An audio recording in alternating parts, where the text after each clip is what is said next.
Next video. This one is Mugen. This one came out 5 hours ago. This is how the Department of Justice went after Genshin Impact, United States versus Cognosphere, which if you haven't heard, Genshin was sued for like $20 million for loot boxing. They had to pay a $20 million fine to settle FTC charges related to loot boxing. On January 17th, 2025. That's gonna sound so out of context in this reaction video. The Federal Trade Commission posted a press release on its website saying that due to their referral, the Department of Justice of the United States had gone after Genshin Impact's developer. The lawsuit title is crazy in itself. The United States versus Cognosphere, the parent company of Genshin Impact. I never thought I'd see that sentence in my life. They allege that Genshin Impact has deceived children, teens, and other players into spending hundreds of dollars on prizes they stood little chance of winning, as well as having a blatant disrespect. You hear that, Blackmole? You might get all the money that you spent back. Towards children's privacy rights, and that's barely scraping the surface, guys. Look, this came out of nowhere. It caught everyone by surprise. But it turns out that the FTC has been working on this investigation for years now, as early as 2022. What was even more shocking to many is that instead of countersuing, Genshin Impact's developer didn't. They ended up settling, paying over $20 million and having to change multiple aspects of their monetization. With how much money they have, it's probably like nothing compared to what they're making, so they could have settled for more. Game. Additionally, every single news outlet at this point has talked about this, okay? This game is such a phenomenon that yes, whenever something like this happens, it does impact the game industry as a whole. The lawsuit itself... You and gachas finally run into legal trouble. There have been some gachas that have gone into legal trouble. There was one, I forget which one it was. I believe it was a Fate game, I believe. Correct me if I'm wrong. There was a gacha that got sued for their... what would you call it? They didn't properly say exactly the chance for the 5-star. So like they had to settle and give people back like, I don't know, $2,000 if I remember right, in their currency. So there was a lawsuit like that where they had to pay for not properly putting out like the percent chances of winning a 5-star. And they had to pay people back. And I don't know if there were any other cases like that. I only know of that one. That was filed by the FTC contains a lot of interesting little surprises, like how some characters are mentioned by name or how SS Sniper Wolf makes a fucking appearance.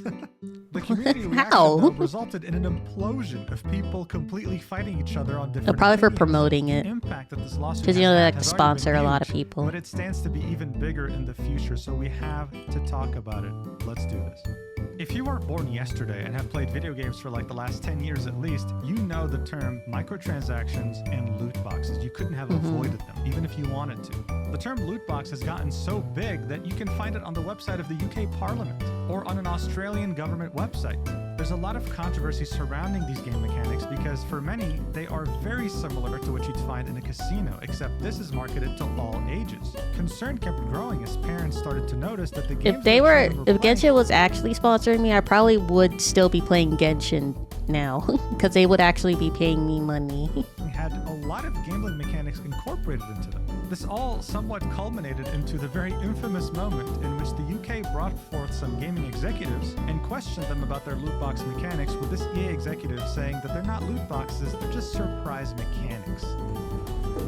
Well, first, we don't call them loot boxes. I think that was... Whatever term you wish to apply to them, do you consider them ethical? So what we look at as surprise mechanics. You know, what's funny to me is that these online casinos, right? They don't call themselves casinos. They call themselves gaming providers, right? Like, oh my God, hey, you make slot machines, right? No, I make games. I am a game developer. This sounds like the same exact mental gymnastics.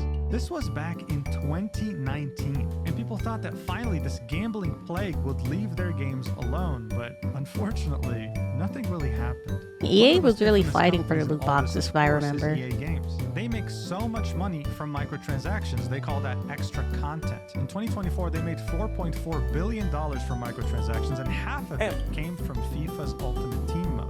Or sorry, EAFC 24, because they lost the FIFA trademark. The premise is simple. You build your own team to play against players. But the way you get the best players is by opening packs and relying fully on luck to get the ones that you want.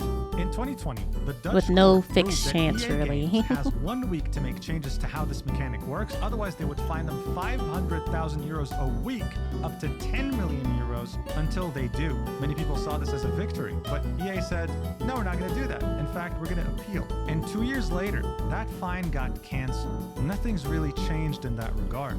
Look, one thing was for certain by that point, loot boxes were becoming more and more taboo. As companies became increasingly fearful of costly regulation, they started looking at other monetization mechanics and found inspiration in Fortnite's item shop. You'd get a bunch of rare items, you could buy them for points, and if you didn't buy them, then they disappeared and you would never know if you could get them again. Fortnite found huge profitability with this business model as well as their battle pass, and other companies found success with this business model too. Not all of them though. Okay, not all of them. However, on the other side of the planet, you still had many game companies using a monetization system similar to loot boxes, and it was getting very profitable. They were called... Yes, did you know Hatsune Miku's in Fortnite now? The day actually happened. Gacha games. There are so many gacha games out there, most of them on mobile, and many of them not even being able to survive for more than a few years before being, well, deleted. You'll always find new releases, and you'll always hear news of old games shutting down. Wait, hold on. Was that Danganronpa I saw? Bungo Stray Dogs has a gacha? Hold on. There are a hell of a lot of gachas I never even heard of. There are probably like only in Japanese or some shit.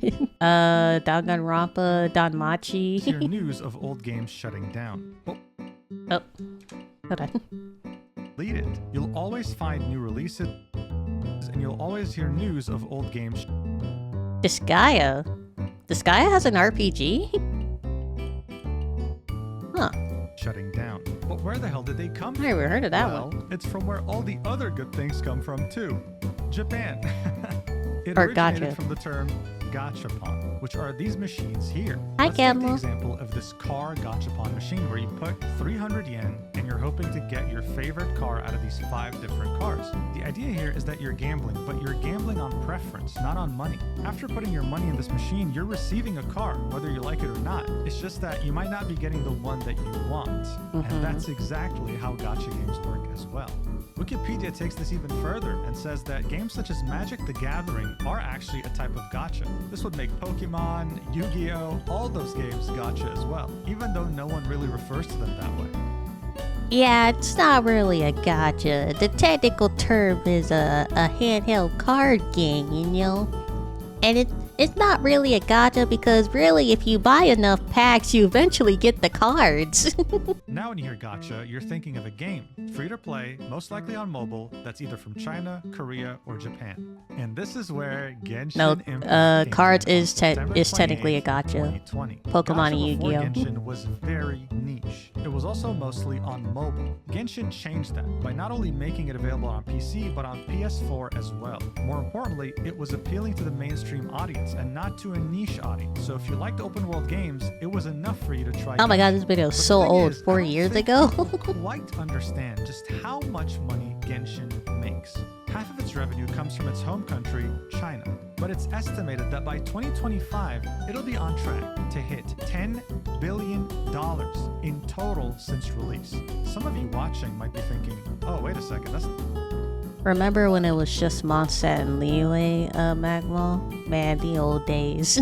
not really a lot of money. Well, I don't really blame you. The government throws $1 billion, $2 billion, $3 billion like it's $5 in your pocket from time to time, right? So here's a fun little comparison. Ever since Grand Theft Auto 5 released, if you include all their copies sold and all the revenue generated from GTA Online, they've made $8.5 billion. Do you understand now? Like, are we on the same page? Genshin Impact in 5 years has made more than Grand Theft Auto 5 in over a decade. That's how profitable gacha can be for the top companies. For the first 6 months, That's why that fine is 2024, barely even Genshin like a Impact penny stayed to their them. top earner, 20 million is with like barely Honkai Star Rail, nothing. another game of It's theirs, being it's not very even close nothing. second. So it shows that even though gacha games have low life expectancy, Genshin was still holding on quite well. The Federal Trade Commission, of course, will keep track of these things. They're constantly looking at the Plus, top with all their earning games app stores, combined, whether it that's be Apple literally or Google. nothing. And their goal as an organization 20 is to million, stand they up for wipe the their American asses with 20 consumer, million. but they're not being bribed, of course. They use that The 20 million first as thing you see toilet on their paper. website That's is how HoYo, little the Children's it is Online compared to Privacy them. Protection Act, and they were going to use this as a basis to actually file a complaint against Genshin Impact's developer. Which brings us here. United States of America versus Cognosphere. Now you might be wondering, why Cognosphere? Why not HoYoverse? That's the game's company. No? Well, it's complicated. Domestically in China, they're still known as MiHoYo. Globally, for partnerships, they're HoYoverse. But the parent company that oversees finances and transactions is Cognosphere, based in Singapore, just like HoYoverse. But for sake of clarity, I'll just say HoYoverse from now on. This case is split into 2 major parts. The first part focusing on the Children's Privacy Protection Act, and the second part focusing on the monetization mechanics used by Genshin Impact. But the thing they start off with, and I find this really funny, they try Why to Genshin explain Impact- why Genshin is Shit. directed to children under 13. Why Genshin Impact specifically? They have Honkai Impact 3rd, they have Tears of Themis, they have Zenless, they have Honkai Star Rail, they have 5 games. Don't they also have another game coming out in development? They have 5 games. They chose Genshin specific. Why not all of them? Why specifically target Genshin? I know it's like the biggest and the most popular and the most well known, but they have 5 other games. Even if you take down Genshin, they got other games that they can loophole out of the lawsuit or whatever. Right? They make it a point. Look at this. They argue that Paimon, right, your companion throughout the whole game, and the mascot of the game. I can't believe there's actually a legal document where someone grabbed a screenshot of Paimon and they're using her as evidence in a lawsuit. The App Store is directed towards That's crazy. children. Some people will definitely agree with this, some others won't. But I can tell you right now, a lot of adults find Paimon Someone either went on a Genshin Impact video and ruined their YouTube recommended for like the rest of their life, or they downloaded the game themselves and grabbed the screenshot of Paimon. That's crazy. So maybe they're onto something here. I don't know. Like, I'm not so sure here, but I just find it so funny. But this for me is where it gets hilarious, okay? They show you an ad. Oh, they definitely ruined their recommended with this. Oh, that poor intern that had to write this whole document. Where it says Cute Force, where you see 3 characters you can play in the game: Diona, Chi-Chi, and Klee. This to them is similar to children's art, and that these promotional materials are appealing to children because they emphasize the childlike qualities of these heroes. Look, bro, I don't know who's got to tell them, but in the gacha sphere, this ad would appeal more to certain adults than children. Okay?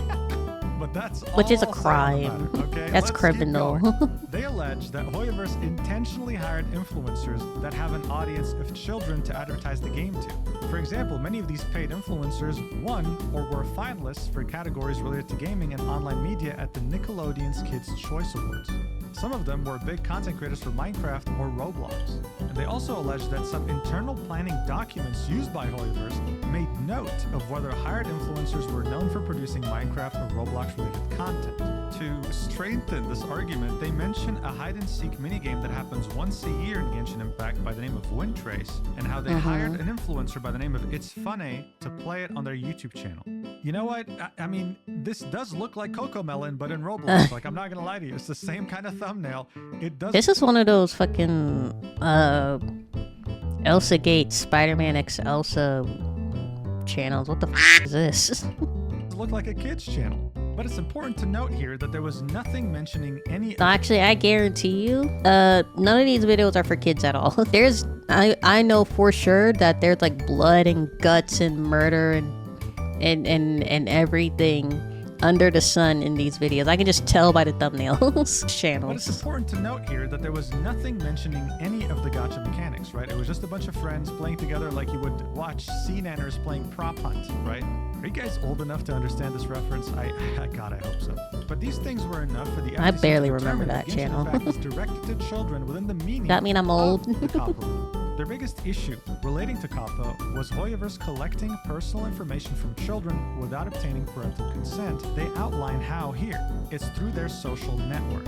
So if you didn't know, HoYoverse has a social network called HoYoLAB. I can't wait for Things Fall from Guys all to the get different you. games, find resources, and also do a daily check-in that gives you rewards. The FTC argues that in many instances, HoYoverse has become aware that HoYoLAB users are children. Some users have stated or indicated in communications reviewed by HoYoverse that they were under 13 years old. For example, I mean, that's the kid's choice.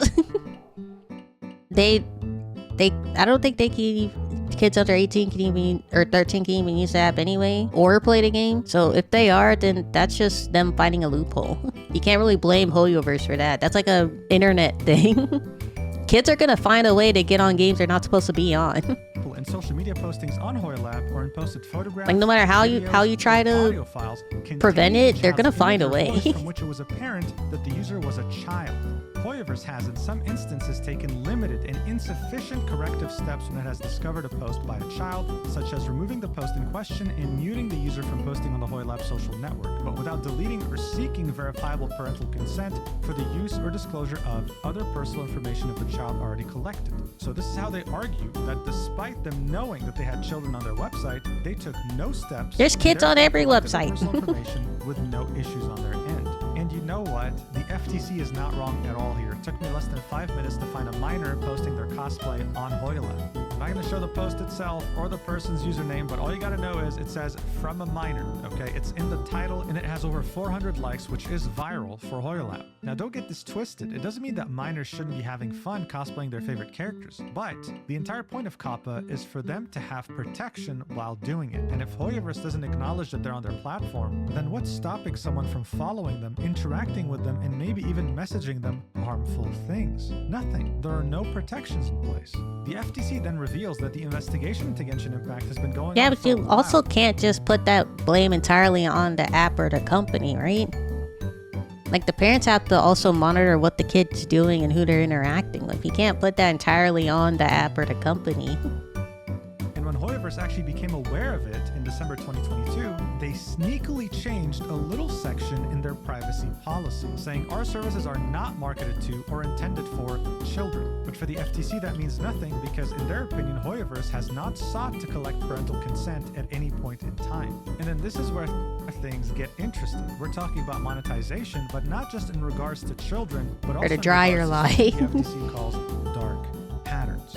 In this case, the FTC says that HoYoverse used confusing systems of virtual currency exchanged for loot boxes and deceived people about the low odds of desirable prizes to trick players into spending much more than they Lying meant, machine. making it a dark pattern.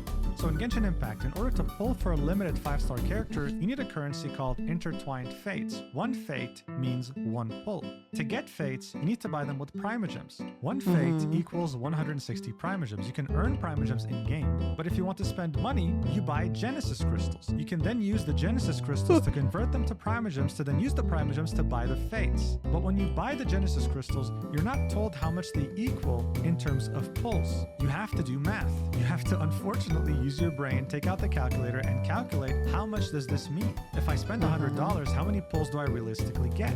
You don't have a straightforward answer. If I remember right, it's like This is why the 50 FTC or is something, alleging right? that this is a dark pattern strategy. Additionally, they say that on banners, you see the words 40, 50 probability around there. increased. You also see things like huge drop rate Or with the boost on top marketing up, material, depending on is which another dark one, pattern it's, because deceiving. There's 60 no drop rate boost. It's or the same on every banner, except this one's 100 limited for or 20 to days. 120. This leads us to the next part, in which the FTC says that HoYoverse had hired influencers If I'm mathing right. specifically to show off these gambling mechanics to make them fun for children. This is when I would encounter a name I never thought I'd see in 2025, which is SS Sniper Wolf. The FTC says that in May 2021, HoYoverse hired her and paid her more than $100,000 to record 2 videos promoting Genshin Impact. building upon their narrative. See, if that only this if is I a got that two-time Genshin winner of the Impact money. Nickelodeon's Kids' Choice Awards in the favored gamer category, so her audience has a lot of kids watching. Now here's where it gets really tricky. She was pulling for characters, right? Typically, if you do a 10 pull, you'll always see a purple light if you don't win a 5-star because you're guaranteed to get a 4-star every 10 pulls. If you were to pull for a 5-star, you see a golden light. This is how you know that, oh my god, I just got a 5-star. In Sniper Wolf's video, it's purple. Okay, this means that it's a 4-star. There is no, it's impossible that a 5-star is in there. And yet, guys, I'm telling you, you will not believe what happens when she gets to the final pull. Okay, first off, remember, we pulled 10 wishes. Okay, you cannot pull more than 10. You cannot pull less except for one at a time, right? And yet, all of a sudden you see 11. 11? 12. And oh, look, this is a 5-star in a purple pull. Wow. Wow, who would have ever thought, dude? Wow, your RNG is really good, dude. It's so good that it defied game mechanics, and it's as crazy as someone getting a It's so rare good in a she CS:GO case, literally and it turned broke out to the be a rules skin of the worth 2 game. cents. You know, this is how crazy this is, just so you understand. That's how good that streamer luck FTC is. alleges here that HoYoverse are complicit because they got to review this video before it was published since they were paying her to do it, and they still approved this. You cannot wish for more than 10 times at the same time, and yet here you saw 12, okay, that was already misleading, and you see a 5-star character appear when the thing one was supposed to be purple. 4 stars. It Another wasn't dark even a pattern. gold one. Look, part of the reason why many Genshin fans were shocked That's to just find this misleading on lawsuit Sniper Wolf's was part. because when it comes to their gacha mechanics, Genshin are very honest with their odds. And they They just have this happen to be stupid enough massive to array of not paragraphs that realize tell you exactly what to and expect approved with it. the pull and the probability. I saw many people arguing this, saying, dude, who doesn't read this? Like, you have to be an idiot to not read the odds. And yet, the FTC is alleging that these odds are misleading. Look, when you get a 5-star character, you have a coin flip that plays in the background. If you win the coin flip, you get the character that you want, the limited character. If you lose it, you get a character that no one wants, someone from the standard pool. When Genshin Impact... Well, actually, it's a couple coin flips. So the first coin flip is a coin flip of whether it's a 5-star. If you lose that coin flip, it's a purple. If you win that coin flip, it's golden. Then the second coin flip is that 5-star that's on the banner. If you lose that coin flip, or if you win the coin flip, it's a 5-star on the banner. If you lose that coin flip, it's one of the 5 or 6 other standard characters. Then there's another coin flip to decide between those 6 other characters that you're getting if you lose your 5-star. So it's not just one coin flip. It's like four coin flips. Says that the base probability of winning a 5-star character is 0.6%, they're being misleading. So what the FTC says is that it should be 0.3%, a 3 in 1,000 chance to get the character that's actually on the limited banner, which is what people are actually pulling for, right? Realistically, no one's pulling for their 6th Diluc or Chi-Chi, right? All these things added up make up this case. The FTC believes that through Genshin Impact, HoYoverse has failed to protect children's data, has failed to get parental consent, has used dark patterns in its monetization mechanics, and Dark they have made a patterns. conscious effort targeting children Like in they're their marketing. wizards. Very shortly after, the community on Twitter caught wind of this, and well, a lot of them had different things to say. PC Gamer published this article saying the FTC says Genshin Impact deceived children, teens, and other players into spending hundreds of dollars on prizes they stood little chance of winning. This then led into the biggest tweet of this entire shitstorm, which was made by Doro44, a well-renowned Genshin content creator. Here's what he said. Not to defend the multi-billion-dollar company, but aren't the gacha mechanics explained in game? If you're allowing your kids to spend your money in a gacha game, then that's just bad parenting. I'm not sorry. But Yeah, I will that's just say on the implementing more parents, protective honestly. measures so that kids don't go spending money they shouldn't isn't a bad thing. So obviously, as you can tell from the amount of comments, Toro received quite a bit of controversy. You know, people were very divided Hi, on this. Z. And while many also tended to agree with him, there was a lot of chaos. What I will say, though, is that PC Gamer knew exactly what they were doing here, okay? This title doesn't really sum up the entire case very well. There would have been way less chaos if they just said, FTC sues Genshin Impact over Child Safety Protection Act. Like, that's completely different than what they're saying here. The damage was done, though. This tweet was the ground zero for what erupted on Twitter. This meme right here was being passed around a lot, right? Like, if someone felt that you were siding with HoYoverse over the FTC, leave alone the multi-million-dollar company. Another content creator siding with Doro was Mr. Pokey, saying to people that are shitting on Doro, it's not a matter of whether the parents are aware that these are gacha games, but how the hell are your kids getting access to your credit cards? If my mom found out I swiped her credit card when I'm 12, I'd be beaten beyond recognition. If my mom found out I swept my credit card on a gacha game, essentially gaming under 13 years old, I probably wouldn't even be here right now, chat. I'd probably be dead. I'd be under the dirt. I'd be rotting. The worms will be eating my corpse right now. So yeah, it is bad parenting. Like, if the company's misleading, sure, but it's also still on the parents to properly parent and watch their kids. In this case, the consumer needs to face I only got into Genshin Impact when I was in high school, which was around like 18 years old at the time. That's when I first got into Genshin Impact, around like 18, 19 years old. So I was an adult when I discovered Genshin Impact. If I was a kid and I discovered Genshin Impact, first of all, my mom would f***ing kill me. Second of all, my mom wouldn't even allow me to even be on that game in the first place if she realized it was essentially a gambling game. responsibility, not just the company, with Doro thanking him for sharing his same opinion. On the other hand, you had Braxophone, a well-known guide maker in the Genshin community, saying this to Doro's tweet: "It's parents' job to parent kids, but there's no justifiable reason for gacha to exist in the first place other than to disguise gambling as a fun game. We should not normalize gambling up to $300 every 3 weeks for game content, and especially not to children. Gacha is predatory." Which is true, yes. The only reason he plays gacha games is because it is your own decision to play a gacha game, okay? If you play gacha games and you're an adult, that's your own financial responsibility. You can't blame the company at that point. You're an adult and you're making your own decisions. they're the only live service games that are anime-based that are constantly updated. Bear in mind, this is someone who makes their entire living around gacha, and yet even he couldn't defend this monetization mechanic. Another opinion was not just from a content creator, but someone who has a child. Gacha Smack is a content creator that makes content on HoYoverse games in general, and here's what he had to say. Here's my take. The average 35-plus parent in the world has no earthly clue what a gacha game even is. The games also hide their gacha in their descriptions. They don't even disclose a single loot box in any of their advertising, nor do they mention the price points. The typical mom or dad is going to examine that it's a 12-plus-year-old rating game, examine the description as well as the cartoon visuals, and go, this seems fine. This is deceptive and intentional by the companies because they know parents have no earthly clue about mobile gaming, because most parents don't play games period or understand the industry the way we do. The kid gets addicted and runs into the price points, and how that unfolds is absolutely due to a lack of supervision. Regardless, these companies need to disclose in their marketing and promotions that they are in fact gacha games that contain gambling elements, which falls on the lack of regulation from the government. Parents would see it in the description and say, no shot, my kid is playing this, long overdue regulation needed. Now, someone did comment that the price points are actually there for the game. On the App Store, you can see how much all the bundles cost. But if we're going to be objective here, every single mobile game at this point has the same exact price points for packs, with the highest one always being $100. So it's not really enough for a parent to understand that there's gambling here. This had become a very heated topic for a while in between content creators and gacha game players.